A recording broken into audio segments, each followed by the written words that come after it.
Hello everyone, कैसे हो आप लोग? आई होप कि सब बढ़िया होंगे। सबकी ट्रेडिंग जर्नी बहुत ही स्मूथ चल रही होगी। अभी के टाइम में बहुत कुछ हो रहा है मार्केट में। कुछ न्यूज़ है, कुछ इंटरनल न्यूज़ है, कुछ ग्लोबल मार्केट का इम्पैक्ट है। और जो बिटकॉइन में एक शार्प मूव आ रहा है डाउन साइड, फिर थोड़ा सा सस्टेन कर रहा है, फिर एक फॉल आ रहा है। अब ये किस तरीके से हम मार्केट को लिंक करें? देखिए, हर एक चीज़ का लिंक होता है एक दूसरे से। आप ग्लोबल मार्केट को ट्रैक करिए, ग्लोबल मार्केट के न्यूज़ का इम्पैक्ट को अपनी मार्केट से कोरिलेट करिए। ये करना पड़ेगा क्योंकि आप स्टॉक मार्केट से जुड़े हुए हो। लेकिन आप 100% रिलाय हो जाना सिर्फ न्यूज़ पे और अपने इंटरनल मैटर, अपने इंटरनल डेटा को इग्नोर कर देना, ये कहीं न कहीं आपके ट्रेडिंग सिस्टम जो ट्रेडिंग अप्रोच है उसको हैम्पर कर सकता है। 9 बज के देखिए, बहुत सारे लोग क्वेश्चन पूछते हैं ना कि मैं किस तरीके से ग्लोबल मार्केट को मैं देखती हूँ, किस तरीके से मैं अपने इंटरनल मार्केट को देखती हूँ। देखिए, मेरा एक ही चीज़ मानना है, 9 बज के 15 मिनट से पहले आप हर एक चीज़ को मतलब पॉइंट करिए, देखिए कि हमारे मार्केट पे क्या इम्पैक्ट पड़ सकता है, किस तरीके से हैम्पर कर सकता है। कुछ पॉजिटिव हो सकता है, कुछ नेगेटिव हो सकता है। जब 9 बज के 15 मिनट पे मार्केट खुलता है ना, वहाँ पे सिर्फ़ और सिर्फ़ क्या काम आती है, हमारी डेटा काम आती है। कि किस लेवल पे कहाँ पर पोजीशंस निकल रहे हैं, कहाँ पे पोजीशंस ऐड ऑन हो रहे हैं। ये जो डायरेक्शन प्रिडिक्शन होता है ना, वो कई कोई भी न्यूज़ बेस्ड नहीं होता है। न्यूज़ बेस्ड आपकी सिर्फ सेंटीमेंट डिसाइड होती है। सेंटीमेंट में मूवमेंट मिलेगा कि नहीं मिलेगा, गैप अप ओपनिंग के बाद मूवमेंट मिलेगी, नहीं मिलेगी, ये सब चीज़ें आपको डेटा से पता चलती है। सब कुछ डेटा। और आप अगर इंट्राडे प्लेयर हो, तो आपको डेटा ही तो चाहिए कि मुझे इंट्राडे में किस साइड की अपॉर्च्युनिटी मिलेगी। ये चीज़ें होती हैं। अगर आप ये सोच के चलोगे कि नहीं, ईरान से युद्ध होगा इसका मतलब कि मार्केट को गिरना चाहिए। भाई, मार्केट 3 दिन से बुल रन को सेलिब्रेट कर रहा है, 3 दिन से कर रहा है। भले इसमें रिलायंस पार्टिसिपेट करे ना करे, लेकिन कर रहा है क्योंकि आईटी सेक्टर 2 दिन से पॉजिटिव हो रहा है। तो ये सब चीज़ें आपको समझनी पड़ेगी। अब एआई की न्यूज़ पे रोज़ 5-6% मार्केट में आईटी सेक्टर, इन्फी, विप्रो गिरे। 2 दिन से ग्रीन में हुए, लेकिन आज 1.5% 1% सारे आईटी सेक्टर गिरे हैं। अब इस चीज़ को क्या कहें? मैंने पहले ही 2 दिन वीडियो में बताया था कि एआई में जो इन्फी का रोल है, वो कहीं न कहीं हैम्पर कर सकता है। अगर आपको लगता है कि वो अदर कंपनी से कोलैबोरेट हो रहा है, उसका इंटरनल फैक्टर है। उसके इंटरनल के हिसाब से उसकी स्ट्रॉन्गनेस बनती है। लेकिन सेक्टर वाइज़ देखोगे तो अभी भी ये बेयरिश ही है, अभी भी इसका कोई सॉल्यूशन नहीं है, अभी भी इस आईटी सेक्टर के हिसाब से बहुत ही डंप किया हुआ है। तो देखो, आपको तो सोचना पड़ेगा ना।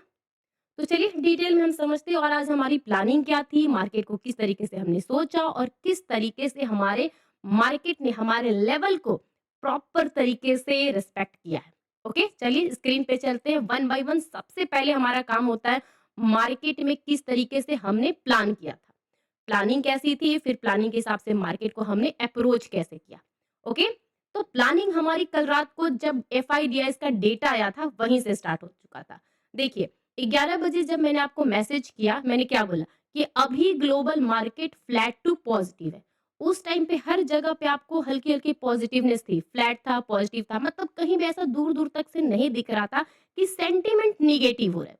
ठीक है? उसके बाद जब मेरी हमारी डेटा को मैंने रीड किया, उस डेटा में क्लियर था कि 2 दिन से जो डेटा बन रहे हैं, फ्यूचर्स में बाइंग हो रही है, आपके एफआईज़ वाले बाइंग कर रहे हैं और कहीं न कहीं इस जगह पे फ्यूचर स्टॉक्स के देखो या आप इंडेक्स के फ्यूचर देखो तो बाइंग दिख रही थी ना। आप यहाँ पे देखिए, एफआईडीएस का जो इंडेक्स ऑप्शन है यहाँ पर सेलिंग है। लेकिन ये सब चीज़ों को जब आप मर्ज करके ओवरऑल डेटा का प्रिडिक्शन करते हो ना, तो मैंने साफ बोला था कि 2 दिन से मार्केट पॉजिटिव है, 2 डेज़ से डेटा भी पॉजिटिव बने हैं। अभी 25,800 तक बुल्स का लेवल है। 25,800 के लेवल पर क्या बनेगा डेटा, तब नेक्स्ट मूव पता लगेगा। मतलब 25,800 तक जो बुल्स की रैली है वो खींच करके ले जा सकते हैं, 25,800 तक। अब आज आप मार्केट को देखो, किस लेवल पे मार्केट की क्लोजिंग है। मैं डेली टाइम फ्रेम में दिखाती हूँ आपको। ये देखिए, 820 के लेवल पे। यही चीज़ें होती है कि आप प्लानिंग क्या करते हैं। और प्लानिंग तो तभी करोगे ना जब प्लानिंग के लिए आपके पास कुछ बेस रहेगा, कुछ रीज़न रहेगा, कुछ लॉजिक रहेगा। मेरे पास लॉजिक था, मैंने प्लानिंग किया कि भाई 25,800 तक मुझे लेवल्स दिख रहे हैं। वहाँ तक आपको बुल्स खींच-खींच के ले जाएँगे, भले फास्ट ले जाए, स्लोली ले जाए, रेंगते-रेंगते ले जाए, खरगोश की चाल से ले जाए, बट 5 25,800 तक का लेवल तो दिखता है। अब 25,800 तक मार्केट आज पूरी तरीके से चला गया, ठीक है? अब उस सिचुएशन में हमने क्या-क्या प्लानिंग की थी, ठीक है? अब यहाँ पर देखो, मैंने सुबह में बोला कि फ्लैट ओपनिंग के बाद 680-700 सपोर्ट है, 25,800 पर रेजिस्टेंस है, रेंज में ही रहेगा। जब मार्केट खुला उसके बाद मैंने देखा कि किस लेवल पे मार्केट की ओपनिंग हो रही है 9 बज के 8 मिनट पे। अब देखो गिफ्ट निफ्टी का निफ्टी बैंक का क्या लेवल था, 61,050 टू 61,520 का रेंज है, ठीक है? ये सेंसेक्स का मैंने बोला कि सेंसेक्स की एक्सपायरी साइडवेज मार्केट में ज़्यादा डीके होगा, क्योंकि कल इसकी एक्सपायरी है, तो इसके पास लॉजिक बनता है, रीज़न बनता है कि कल एक्सपायरी है तो आज प्रीमियम डीके होंगे, होंगे ना? अब जैसे ही मार्केट खुला, देखिए मैंने कुछ स्टॉक्स जो मेरे रडार पे चल रहे हैं स्विंग ट्रेडिंग के लिए मैंने वो शेयर किया, ठीक है? उसके बाद जब डेटा को मैंने 9 बज के 30 मिनट पे शेयर किया, 25,700 स्ट्राइक पे टाइट होल्डिंग है पोजीशन। क्लियर था कि इस जगह पे जो कल क्लोजिंग आई थी 25,700 पे, वो कहीं न कहीं अभी भी इस जगह पे दिख रहा है कि 25,700 के लेवल पे सपोर्ट बना हुआ है। अब स्लोली जब घुमा मैंने ये बैंक निफ्टी को भी ट्रैक किया, 61,000 पुट राइटर्स टाइटली होल्ड कर रहे हैं, प्रीमियम चार्ट अभी सेलर के ग्रिप में है। मतलब कि वहाँ पे हाईली चांसेस था, दिख रहा था कि जो 61,000 का रेंज है, वहाँ पे सपोर्ट क्रिएट है। लेकिन सपोर्ट में कहीं न कहीं जितने भी ऑप्शन सेलर है ना, वो साइडवेज प्रीमियम को डीके करेंगे। क्योंकि अब इसकी एक्सपायरी होगी, मंथली एक्सपायरी 24 को, तो इसमें अब ट्रेडिंग वॉल्यूम जनरेट होगा। निफ्टी बैंक में लोग इंटरेस्टेड होंगे क्योंकि इनकी इनकी प्रीमियम वैल्यू अब मंथली एक्सपायरी के हिसाब से कम हो चुकी है। ये था, तो मैंने भी इस चीज़ को ट्रैक किया, इस चीज़ को देखा। अब साथ में देखिए यहाँ पर 9 ईएमए, 20 ईएमए बिल्कुल फ्लैट है, मतलब 9 बज के 40 मिनट तक। यहाँ तक आपको था कि प्रॉपर तरीके से कि मार्केट साइडवेज होने के चांसेस दिख रहे हैं, यहाँ तक था। अब यहाँ के बाद आप मार्केट देखो वन बाय वन, आप वन बाय वन देखो। जब मार्केट यहाँ पर खुला निफ्टी, ध्यान दीजिएगा, जहाँ से खुला फ्लैट ओपनिंग 740 से गिरते ये 25,600 तक आ चुका, 25,660 तक, ठीक है? अब यहाँ पे देखिए प्रीवियस डे का, यहाँ पे देखो ये प्रीवियस डे का जो एरिया था सपोर्ट एरिया, अब आप खुद देखिए। यही चीज़ें होती है कि आप क्या उस चीज़ को करते हैं। अब यहाँ पे देखो, ये जो एरिया है आप खुद देखिए, यहाँ पर जो एक एरिया बना हुआ था ये एक सपोर्ट बना, बना ना, क्योंकि प्रीवियस डे का भी सपोर्ट यही था, 2 बजे के आसपास में भी यही सपोर्ट था, उससे पहले भी सपोर्ट था। तो कहीं ना कहीं यहाँ पे जितने भी बायर्स के पोजीशन है, यहाँ पर उनके पोजीशंस खड़े थे, तो उनके पास मौका मिला अपने लेवल्स को बचाने के लिए, क्योंकि 2 दिन से बुल्स हावी है, 2 दिन से बायर के ग्रिप में मार्केट चल रहा है, तो उनके फेवर में अभी भी मार्केट है ना मार्केट। अब उसके हिसाब से निफ्टी बैंक देखो, दोनों का चार्ट में आप फ़र्क देखो। ये थोड़ा-सा निफ्टी डाउन गया, पता है क्यों? क्योंकि भाई आईटी सेक्टर थोड़ा-सा डाउन गया। आईटी में आपको इन्फी गिरा, टीसीएस गिरा, विप्रो गिरा, सब 1.5-2% गिरे।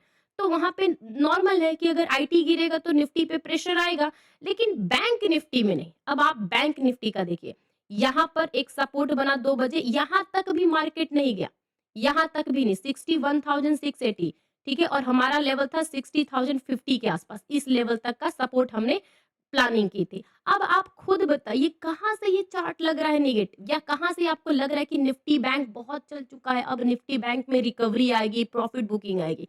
भाई ये हमारे ना ख़याली पुलाव होते हैं, जो हमारे दिमाग में चलते रहते हैं। होता कुछ और है, सोचते हम कुछ और हैं।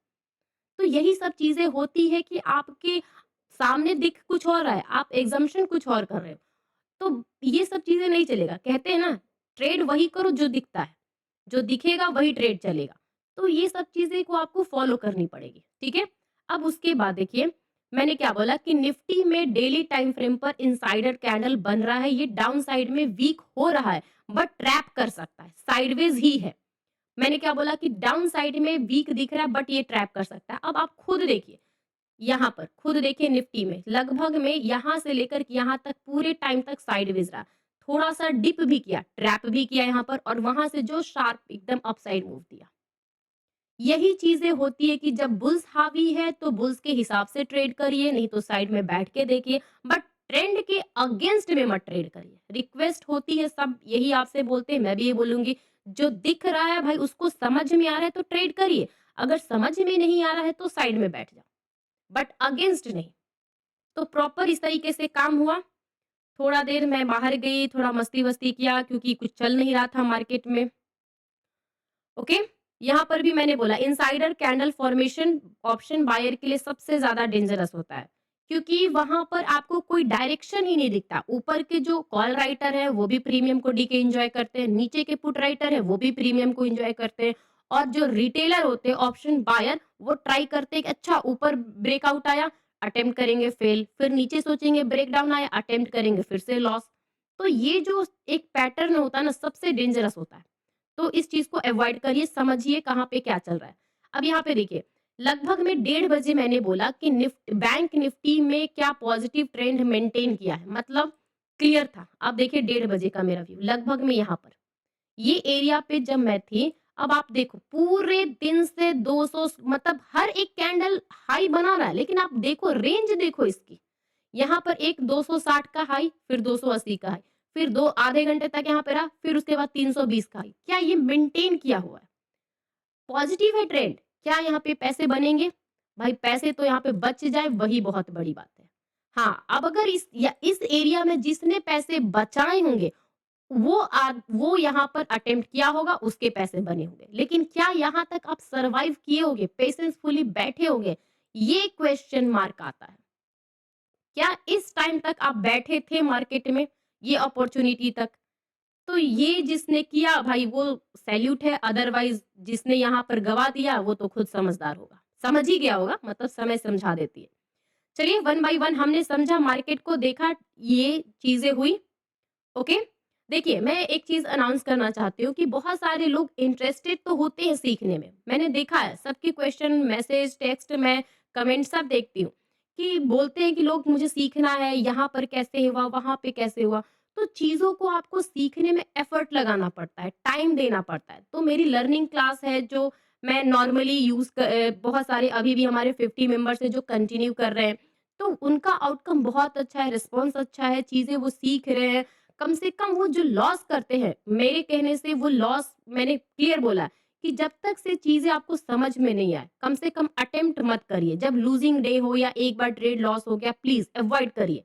लॉस करना और लॉस करते रहना, दोनों चीज़ें का रिज़ल्ट वही है कि अल्टीमेट आप वही पैटर्न अपना रहे हो या वही कर रहे हो जो पहले भी करते थे। तो भाई रिज़ल्ट भी वैसा ही आएगा।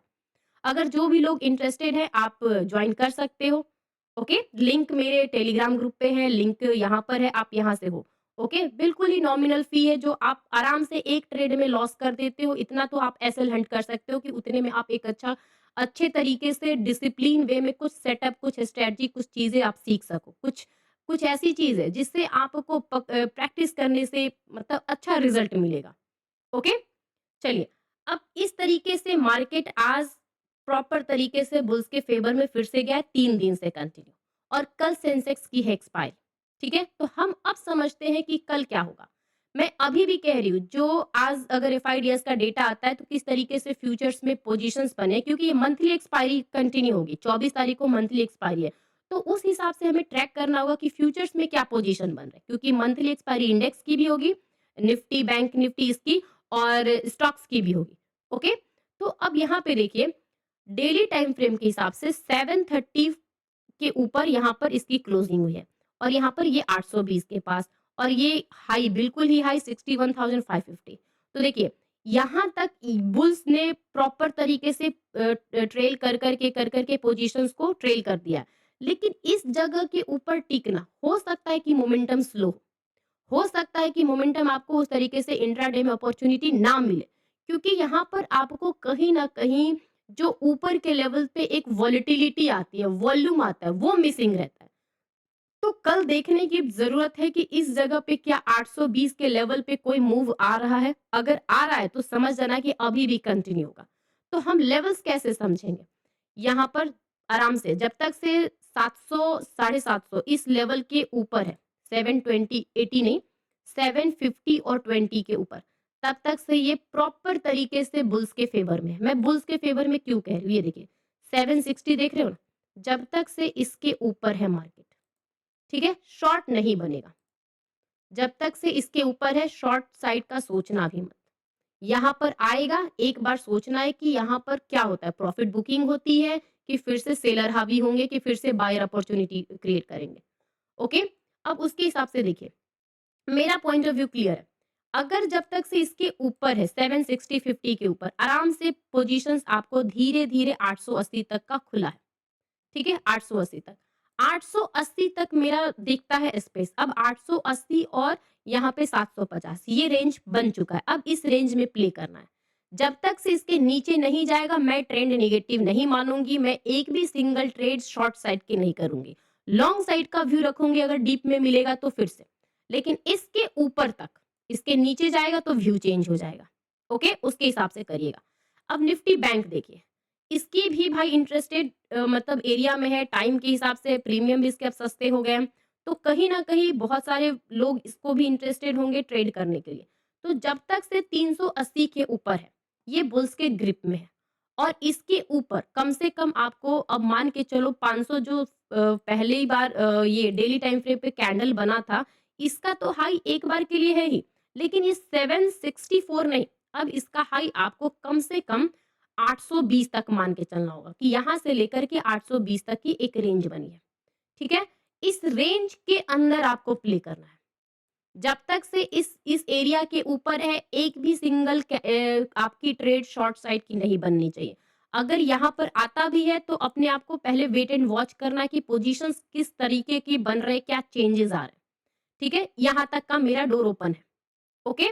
उसके हिसाब से देखिए, अभी अगर मैं आपको निफ्टी बैंक का दिखाऊँ डेटा, ठीक है? निफ्टी बैंक का कि मंथली एक्सपायरी के हिसाब से क्या पोजीशंस बने, तो आप खुद देखिए 61,000 यहाँ पर मैंने नोटिस किया था 61,300 400 पे कॉल राइटर इधर जो बैठे 2-2 लाख कोई बिल्कुल ही नॉमिनल है। लेकिन 61,500 पे 8 लाख के ओआई है। आप ध्यान दीजिए 8 लाख के ओआई, ठीक है? और इसके पुट राइटिंग में सिर्फ 600 की ओआई है इधर में। लेकिन अब आप नोटिस करिए फ्यूचर में 500 पे है और इसका स्पॉट प्राइस 550 पे क्लोजिंग हुआ है। 550 पे क्लोजिंग हुआ। इसका मतलब क्या हुआ? इसका मतलब हुआ कि 550 इसकी एवरेज क्लोजिंग है, ठीक है? लेकिन फिर भी 520 पे जो कैंडल गया है, कहीं न कहीं 500 के आस-पास है ना? तो यहाँ पर हो सकता है कि कल परसों थोड़ा-सा प्रीमियम एडजस्ट करने में आपके बैंक निफ्टी के स्पॉट साइड चलेंगे, बट प्रीमियम उस तरीके से मूव नहीं करेगा क्योंकि प्रीमियम ऑलरेडी आपको 50 पॉइंट्स के आसपास मूव किया हुआ है। देखिए 50 पॉइंट का मूव है इसके हिसाब से और आपको 520 और यहाँ पे 500 तो भी आपका 20-30 पॉइंट्स का मूवमेंट है। तो इस चीज़ को थोड़े टाइम के लिए एडजस्ट होने दीजिएगा तब जा कर के प्ले करिएगा। ओके? अब सेंसेक्स की है कल एक्सपायरी। सबसे सरप्राइजिंग क्या चीज़ है, अब आप नोटिस करो, इस चीज़ को ध्यान दीजिए। मैं थोड़ा-सा यहाँ पर लेकर के आती हूँ, ओके? ध्यान से समझिएगा। देखिए, सेंसेक्स का जो ये यहाँ पर एक ज़ोन था ना 83,600 ये एरिया जो देख रहे हो आप, इसके ऊपर क्लोजिंग है। मतलब कि यहाँ पे जितने भी कॉल राइटर हैं, सब ट्रैप हैं। जितने भी कॉल राइटर हैं, सब ट्रैप है। अब 83,600 पे आप कॉल राइटिंग देखिए, तब आपको समझ में आएगा। ओके? अब देखो 83,600 पे कॉल राइटर अभी भी 4.8 है, 83,500 पे 10 लाख है। मतलब कि ये जितने भी कॉल राइटर है सब ट्रैप है। ज़रा-सा ये अपसाइड का मूव देगा और फास्ट मूव आएगा और फास्ट मूव आएगा। और देखिए पुट साइड में 15 लाख की ओवाई 16 लाख की ओवाई बन चुकी है। 500 पे, 600 पे 8.8 मतलब कि 500, 500, 550 ये जो रेंज है 50-60 पॉइंट का वो सपोर्ट क्रिएट करेगा, वो नहीं तोड़ेगा जल्दी। ओके? और मैं प्रीमियम प्राइस के हिसाब से बात करूँ, देखिए प्रीमियम प्राइस के हिसाब से, अब इस चीज़ को ध्यान देना, देखिए यहाँ पे प्रॉपर तरीके से कॉल राइटर निकल के गए, ये फास्ट मूव आया ना, अगर ये दूसरी बार में 225 से डंप हो जाता तो हम समझ सकते हैं डाउट है। लेकिन 525 से निकल के फिर से 300 के लेवल पे जाना, यहाँ पर बैठे हुए जितने कॉल राइटर हैं धीरे-धीरे पोजीशंस निकाल रहे हैं ना और ये 800 का प्रॉपर तरीके से डंप किया हुआ है। ओके? तो उसके हिसाब से जब तक से ये 225 का प्रीमियम 320 के ऊपर ना टिकेगा, तब तक से समझना कि ये ऑप्शन सेलर के ग्रिप में है। अब ये चीज़ें अब मैंने जो भी एक्सप्लेन किया, रीज़न, लॉजिक, डेटा, वो हर एक चीज़ आपसे समय माँगती है, आप उसको सीखो। समझो, ट्राई करो, उसको प्रैक्टिस करो और एक सेटअप पे अपनी मास्टरी करिए। तब जाकर के उसका रिज़ल्ट भी उसके हिसाब से आएगा। आपको कभी भी ट्रेड लेने से पहले लॉजिक, रीज़न सब कुछ पता होना चाहिए। बिना किसी एज के, बिना किसी सेटअप के ट्रेड करना भी बिना किसी सिर-पैर के प्रॉफ़िट आना, लॉस होना, आपको पता भी नहीं चलेगा कि मेरा लॉस क्यों हो रहा है। तो थोड़ा-सा चेंज करिए अपने स्टाइल को, अपने जो ट्रेडिंग स्टाइल है, जो आपका अटेम्प्ट करने का तरीका है। फिर उसके बाद देखिए कि आपका प्रोसेस चेंज होगा, तो उसके हिसाब से रिज़ल्ट भी चेंज होंगे। ओके?